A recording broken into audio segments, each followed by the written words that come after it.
Why did I write this book? The reason I wrote it, that idea would not go away. It just kept at nagging and nagging and nagging at me. About 15 years ago, I remember I was at an in-service at school. And the idea came, I thought, I should write a book. Well, the idea just popped in my head. But I just dismissed it and let it go. But over time, that idea just kept on nagging at me. And the point that I want to make in terms of my story today is I want you to look at the significance of what I call the synchronicity of events that occurred along the way to enable that book to be written. And to me, in terms of writing the book, really what I am, I'm the facilitator of bringing that book into the world. I view it in the context, it's not this is Leon Beaton's work. Yes, it is in one respect, but it's something bigger than that. It was like as if this is something that needed to be brought into the world. And it wasn't an academic book. As one guy said to me, you're not writing a book for an academic world. You're writing it for the people in the world that at a grassroots level are struggling with their life. And they're the ones that it's written for. And in that context, that's the way I want you to read it when you do. I'm finding it's really interesting. People say to me, who's it written for?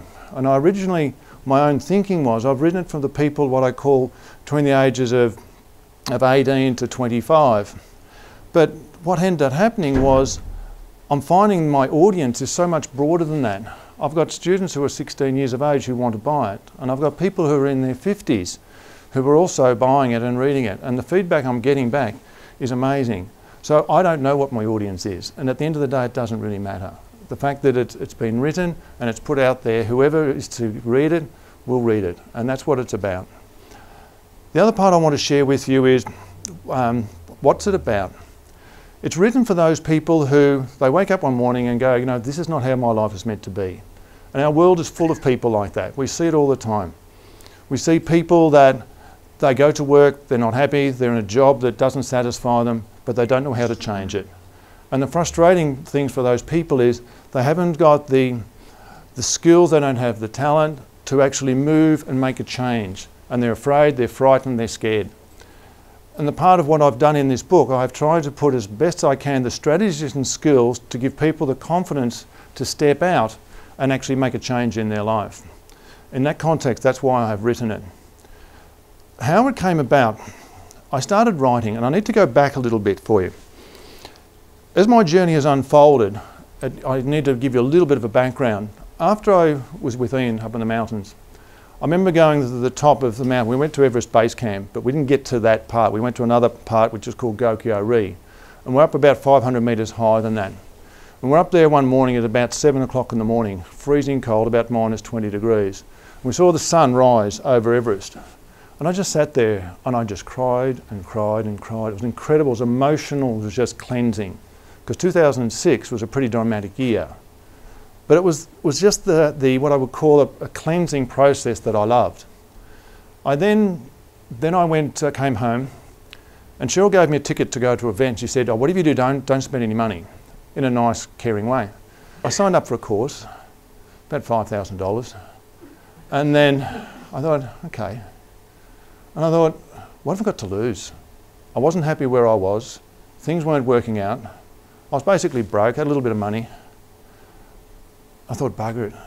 So I paid 18 grand for a whole program. And for the next 4 years, that just totally changed my life. Because the programs that I did, I was able to take that knowledge, I was able to bring it back and teach it to my students.